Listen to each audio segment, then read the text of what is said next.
सरिता के चाय पीते ही उसको नशा होने लगा। वो बेहोश होके जमींदार की बाहों में जा गिरी। अब सरिता की सांसें जमींदार की सांसों के साथ आलिंगन कर रही थीं। जमींदार ने सरिता को बेड पे लिटाया। उसने समय न बर्बाद करते हुए सरिता के कपड़े उतार दिए और उसके गोरे और गठीले बदन को आजाद कर दिया। जमींदार वहीं खड़े होके सरिता के जिस्म की खूबसूरती को निहार रहा था और कुछ न सोचते हुए उसके जिस्म पर टूट पड़ा। और नमस्कार दोस्तों, आज की इस रोमांचक कहानी में आप सबका स्वागत है। सरिता एक छोटे से गांव में रहती थी। कुछ दिनों पहले ही उसके पति रमेश का एक लंबी बीमारी की वजह से देहांत हो गया था। उसका एक 5 साल का बेटा था जिसका नाम राहुल था। वो अकेले ही राहुल को पाल रही थी। सरिता अब बहुत ही परेशान रहने लगी थी, क्योंकि वो इस लायक भी नहीं थी कि अपने बेटे का पेट भर सके। उसके पास कमाई का कोई जरिया नहीं था। राहुल के पापा की छोटी सी जमीन थी, उससे ही घर चलता था। कई साल पहले उस गांव में सूखा पड़ा था, जिस वजह से खेत में अनाज नहीं हुआ था। तब घर चलाने के लिए रमेश ने गांव के जमींदार से कर्ज लिया था। कुछ सालों बाद कर्जा वापस न चुकाने की वजह से रमेश का खेत उस जमींदार ने हड़प लिया। सरिता दिखने में बेहद खूबसूरत थी। उसका गोरा रंग, गठीला बदन किसी भी आदमी की नीयत खराब कर सकता था। जमींदार की नीयत भी उस पर पहले से ही खराब थी और रमेश की मौत के बाद तो उसे इतना अच्छा मौका मिल गया था। जमींदार अब उस मौके की तलाश में था कि वो कैसे सरिता पर अपना हाथ फेर सके। जमींदार ने सोचा, इसको अपने घर में ही काम पर रख लेता हूँ। कोई अच्छा सा मौका हाथ लग ही जाएगा। इसको काम भी मिल जाएगा और ये मेरी नजरों के सामने भी बनी रहेगी। उसने सरिता से बोला, तुम मेरे घर आकर काम कर लिया करो। मेरे यहाँ बहुत सी औरतें काम करती हैं। इससे तुम अपना घर और राहुल का ख्याल अच्छे से रख सकती हो। सरिता को जमींदार के गंदे इरादों का पता नहीं था।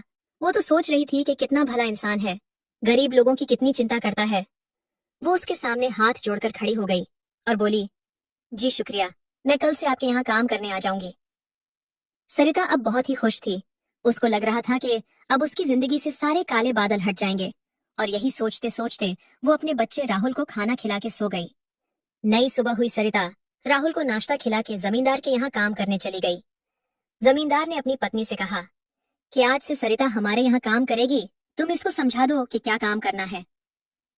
जैसे जैसे वक्त बीतने लगा था, सरिता ने पूरे घर की जिम्मेदारी उठा ली।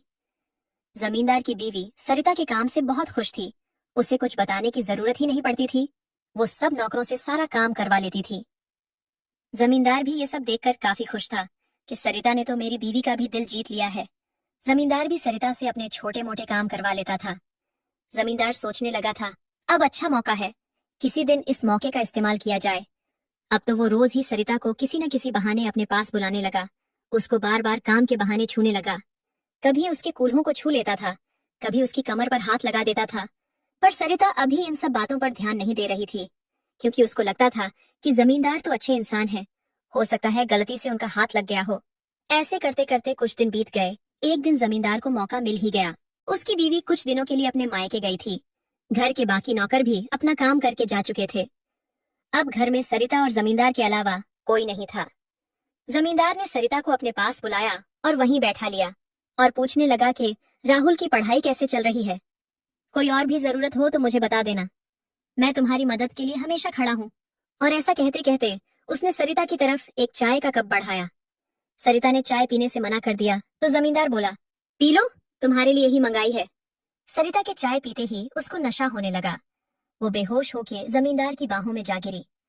अब सरिता की सांसें जमींदार की सांसों के साथ आलिंगन कर रही थीं। जमींदार ने सरिता को बेड पे लिटाया। उसने समय न बर्बाद करते हुए सरिता के कपड़े उतार दिए और उसके गोरे और गठीले बदन को आजाद कर दिया। जमींदार वहीं खड़े होके सरिता के जिस्म की खूबसूरती को निहार रहा था और कुछ न सोचते हुए उसके जिस्म पर टूट पड़ा। जमींदार ने सरिता की कुछ गंदी तस्वीरें भी ले ली थीं, जिसका उपयोग वो बाद में करने वाला था। उसने अपना दिल खूब बहलाया, उसके शरीर से खेलता रहा और जब वो थोड़ा थोड़ा होश में आने लगी तो जल्दी से उठा और उसको ऐसे ही छोड़कर बाहर चला गया। जब सरिता को होश आया तो खुद को ऐसी हालत में देखकर रोने लगी और सोचने लगी कि मेरे साथ ऐसा किसने किया। उसे कुछ भी याद नहीं रहा। उसने रोते रोते कपड़े पहने और बाहर चली गई। आज जमींदार बहुत खुश था, क्योंकि इतने दिनों की मेहनत सफल जो हुई थी। बोला, आज क्या मस्त मजा आया। इससे पहले तो ऐसा मजा कभी आया ही नहीं था। अब तो रोज उसके ऐसे ही मजे लूंगा। और उधर सरिता ये सोच सोच के परेशान थी कि मेरे साथ ऐसी घिनौनी हरकत किसने की। उसको जमींदार पर बिल्कुल भी शक नहीं था कि वो ये सब कुछ कर सकता है। वो परेशान होती रही, उसे चैन नहीं आ रहा था। सुबह जमींदार के घर गई। जमींदार उसको देखता और मुस्कुरा देता था तो वो भी मुस्कुरा देती थी, पर वो ये समझ नहीं पा रही थी कि उनकी मुस्कुराहट का राज क्या है। घर का काम खत्म करके वो चाय लेकर गई तो जमींदार खुश हो गया और उसको बैठने के लिए बोला। वो भी पास ही बैठ गई। जमींदार ने कुछ न सोचते ही सरिता की कमर में हाथ डाल दिया और उसको ऐसे पकड़ा जिससे वो खुद को हिला भी नहीं पा रही थी। वो बोली, सेठ जी, आप ये क्या कर रहे हो? ये सब आपको शोभा नहीं देता। सेठ बोला, तुझे कैसे छोड़ दूं? तू तो बहुत नशीली है, कल का नशा अभी तक नहीं उतरा है मेरा। तू मुझे आज भी खुश कर दे तो मजा आ जाएगा। सरिता ये सब सुन के हैरान रह गई। उसको अपने कानों पर भरोसा ही नहीं हो रहा था। वो खुद को छुड़वाने की कोशिश करती रही पर छुड़वा नहीं पाई। सेठ ने उसको बिस्तर पर फेंक दिया। वो मना करती रही, चिल्लाती रही, पर उसकी एक भी न सुनी। सेठ अपनी मनमानी करता रहा और जब जाने लगा तो उससे बोला कि आज तो कल से भी ज्यादा मजा आया। कल इसी टाइम चुपचाप से आ जाना, नहीं तो अच्छा नहीं होगा। वो बेचारी खुद को कोस रही थी कि हम गरीबों के साथ ही ऐसा जुल्म क्यों होता है। ये अमीर लोग हमें खिलौना क्यों समझते हैं? क्या अब मुझे जिंदगी भर इस आदमी के हाथों तिल तिल मरना पड़ेगा? मैं गरीब किसी से कुछ बोल भी नहीं सकती क्योंकि सेठ बड़ा आदमी है, सब उसी की ही बात मानेंगे। मेरा छोटा सा बच्चा है, उसको लेकर कहाँ जाऊंगी? मुझे तो लोग गांव से ही निकाल देंगे। अब शायद यही मेरी किस्मत है, मुझे ऐसे ही सब बर्दाश्त करना होगा। कई सालों तक ऐसे ही चलता रहा। रोज ही जमींदार उसके बदन को कुत्ते की तरह नोचता रहता।